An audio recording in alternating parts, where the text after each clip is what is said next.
everyone, welcome to Active Self-Protection Extra and John's Briefs here again at CT Tactical in Scottsdale. Come shoot here, guys. It's a good place to shoot with criminal defense attorney extraordinaire Tim Forshey, who you should be getting your NFA trust through. He did my NFA trust. He should do your NFA trust. Links in the description to that. And listen, we had a case, and believe it or not, the short video of this caught the main ASP YouTube channel a strike. The link's in the description, of a guy deciding that a road rage incident escalated to the place that he got a 4-foot construction level out and threatened the guy with it. Well, that guy then proceeded to beat him like a rented mule. Yeah, nearly to death. Nearly to death. Yeah. And so I want to ask Tim, where does the threat shift from this guy's a deadly threat to not? Because there was some seconds here, so let's talk about it. To win the fight after the fight, you need help. After a use of force, I trust Firearms Legal Protection to help me win the fight for the rest of my life. From their 24/7 attorney-answered hotline to coverage for the use of all legal tools, Firearms Legal Protection has you covered. Get a discount by signing up at the link below. All right, Tim, as we walk through this, right, guys are arguing, road raging because they had a vehicle accident, right? So you had a vehicle collision of some kind. Somebody's a jerk, your mama is ugly, your baby is fat, everything's bad. Okay, I want to fight. And the younger guy's like, let's fight. And the older guy's like, well, I don't want to fight you. So he goes and gets a big 4-foot construction level. Which the obvious reason for that was because he believed the other guy was a half a bubble off and he wanted to verify. Yeah, well, okay, and he was able to verify that. Or also, I felt like that guy was going to kick my butt and I wasn't willing to have my butt kicked. Well, of course, the problem with that is now you've escalated the conflict. Correct. Now you have a weapon. Now you have a weapon, so the other guy could probably reasonably say, oh, wait a minute, if he bumps me over the noggin with that, I'm going to be 2 bubbles off. Yep, because that is a level of force that was not justified at that point. Man, so we're so bad. Yeah, what are you gonna do? It's a dad joke. It's just screaming. It's screaming for me to talk. Right there. Nothing we could do. I'm sorry, everyone. Please forgive us. As am I. I'm a heroin addict. What can I tell you? Sorry. So again, the level of force was raised. But at some point, then, okay, the level gets dropped. Guy moves in, beats on him a little bit, but the guy kind of sort of had the level near him. He was like straddling it on the ground at that point, I think. Yeah. Or at some point, he sort of tripped over it from his groin, yeah. And then the guy pushes, he gets him on the ground. The level's around somewhere. Mm-hmm. Then the problem is he starts kicking him in the head. Right. And again, as a general rule, kicking somebody with a shod foot while they are downed is going to be deemed deadly I couldn't force. tell. I had to rewind it several times. Could you tell what kind of footwear the guy had? It looked like maybe it was very light footwear. And he may have even been barefoot. It could have been a flip-flop that came off or some sort of almost like a slipper. Thank God it wasn't a work boot or the guy wouldn't have survived, right? I mean, so. But as a general rule, if you got shoes on and you kick somebody, because that shoe is going to, even a tennis shoe is going to make your foot a stronger entity, right? You're going to kick harder with it because you're not worried about breaking your toes as much.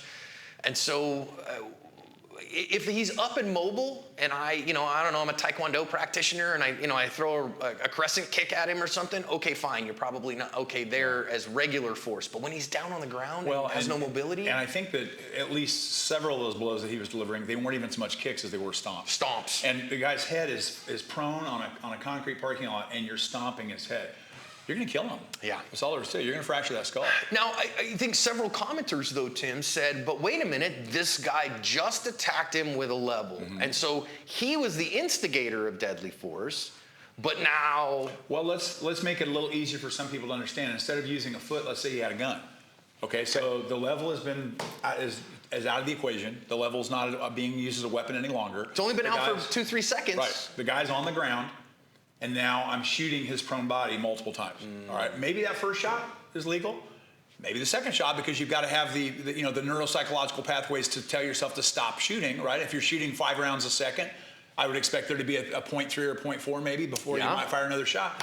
But after that, this guy just keeps delivering the force to somebody who is clearly not resisting, who is inert, and who is completely vulnerable. They're not posing a threat any longer. So sometimes that it's easier to understand if you think of it in terms of delivering firepower through a firearm instead of through your foot. But it's the same legally either way.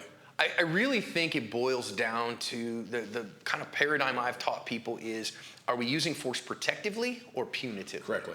If it's vengeance, it's not legal. Yeah, if it's protectively, man, he was aggressive at me and I had to stop his aggression. I had to protect myself. I'm using it as a shield to stop his aggression. Probably okay. Yeah. But the second I go, and you know what? That son of a bitch deserved it. Yeah. Now I got problems. That's right. Because now I'm the aggressor. That's right. And yeah, I think there's a place, if some guy points a gun at me, you so-and-so, you know what I mean? You don't have the right to do that to me. I'm still using it protectively even though I'm angry. Mm-hmm. Okay, fine. And anybody's going to get angry. I mean, anybody's. It's a natural human So, emotion. of course. And it's not evil. When somebody says, well, wait a minute, did I have to be afraid? No, you had to have a reasonable belief that you were about to die. Yeah. Okay? So if you didn't experience fear, did you experience fear in that moment? I mean, no, actually, I just realized he's going to kill me and I have to stop him. And I was oddly calm in that moment. Right. Okay, that's an emotion that's within the realm of human possibilities, and so you don't feel bad about, no, I wasn't scared. It wasn't until afterwards that I threw up because all of a sudden I realized what had happened. Yeah. Or I never did experience. That's okay. But when we say reasonable fear, we say, is it reasonable that he would believe that he was about to die? Yeah, I fear that I may have to file for bankruptcy. That doesn't mean I'm, sweating. Right. I mean, it's an emotion that I think we misuse that word sometimes. Yeah. Yeah. But you're absolutely correct.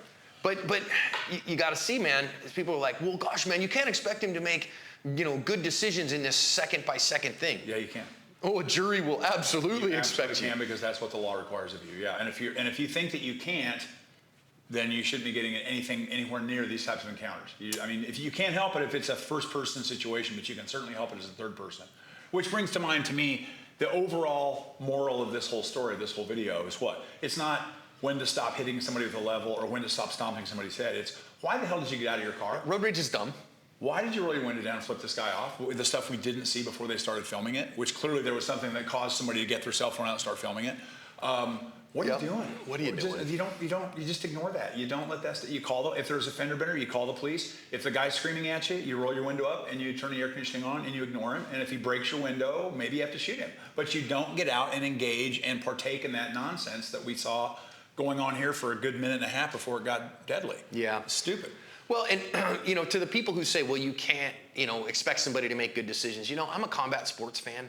I love boxing. I love Muay Thai. I love MMA. I love UFC, right? And how many times have we seen somebody and he gets that big punch and stiffens a guy up?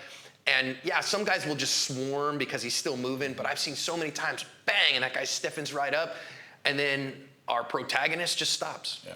Because he knows it's done. Because he knows it's done. Yeah. And you don't have to do any more. This fight is over. You know why he did that? He was level-headed. Yeah, because he's a reason. Oh, took me a minute. Wow. With that, have a great day, everyone. Put your favorite level puns in the comments. Sorry for the dad jokes, guys. Oh, boy. Tim?